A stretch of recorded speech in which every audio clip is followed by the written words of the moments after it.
Ciao! Bonjour, mon ami de la réussite. Bienvenue.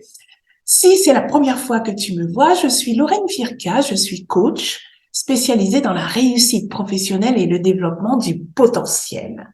Je suis également formatrice et auteure. Alors, dans cette vidéo, nous allons voir la deuxième catégorie de personnes qui ont une mauvaise estime de soi.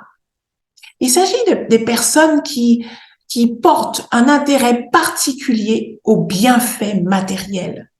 Ce sont des personnes qui vont s'acheter, par exemple, une voiture clinquante, avoir porté des vêtements extravagants, maquillage, c'est pareil, avoir de l'argent plein les poches.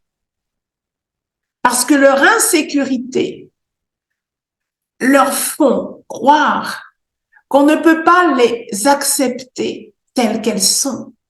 Donc, elles vont se donner les moyens pour attirer à elles des personnes qui vont leur porter un intérêt. Le problème, c'est que il s'agira d'amis, effectivement, mais d'amis à intérêt passager.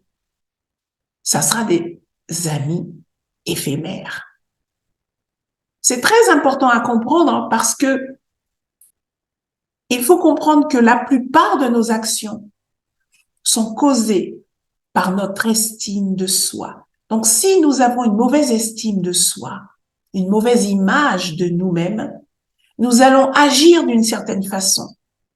Mais nous allons aussi avoir des paradoxes. Nous allons montrer par nos actions que nous ne sommes pas alignés par rapport à nos valeurs, par rapport à notre moi intérieur. Alors pour cela, j'ai envie de te parler de deux exemples. Le premier, c'est le cas, par exemple, d'un sportif qui s'est entraîné toute l'année pour sa compétition. Et puis, juste avant de faire son match, eh bien, il va se blesser. Il va se priver inconsciemment de participer à cette compétition. Un autre exemple qui peut être aussi très intéressant à considérer, c'est celui d'un étudiant qui sait qu'il a examen le lendemain matin. Mais la veille au soir, il va sortir pour lâcher prise, dira-t-il, parce qu'il a beaucoup travaillé toute l'année, il s'est donné à fond. Donc, il va sortir, il va rentrer tard, il va être fatigué. Et le lendemain, qu'est-ce qui se passe? Il rate son examen.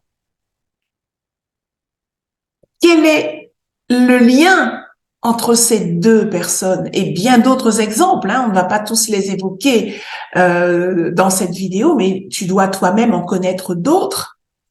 Le lien entre ces deux exemples, c'est que dans ces deux cas, ces personnes avaient un rêve.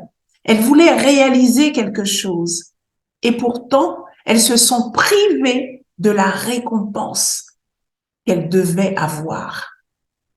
Pourquoi? Parce qu'il y avait un paradoxe en elles, entre ce qu'elles voulaient poursuivre, ce qu'elles voulaient réaliser, et l'image qu'elles ont d'elles-mêmes en réalité, l'estime de soi.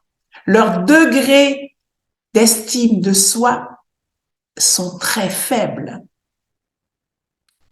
Leur estime de soi est mauvaise. Donc, il est très important de travailler sur son estime de soi. Très important de comprendre l'importance de l'estime de soi.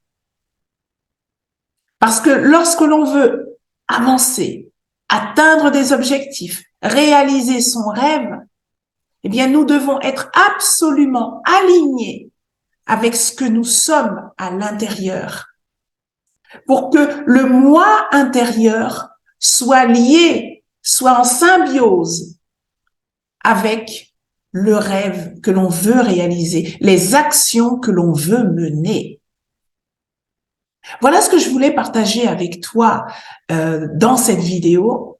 Si tu te sens concerné, si tu penses que toi aussi tu as besoin de travailler sur ton estime de toi, pour aller de l'avant, pour réussir, pour être aligné par rapport à tes projets, par rapport à tes rêves, eh bien, je t'invite à venir travailler avec moi sur ces différentes thématiques.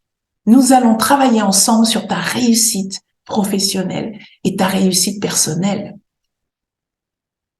Si tu as aimé cette vidéo, eh bien, je te demanderai de liker et également de t'abonner. C'est juste en dessous pour que tu reçoives les autres vidéos que je vais faire. Mais tu peux aussi partager cette vidéo avec des personnes qui peuvent en avoir besoin. Tu peux aussi m'envoyer des commentaires, me poser des questions. Je serai ravie de pouvoir échanger avec toi. En attendant, je te dis à très bientôt pour une autre thématique. Ciao!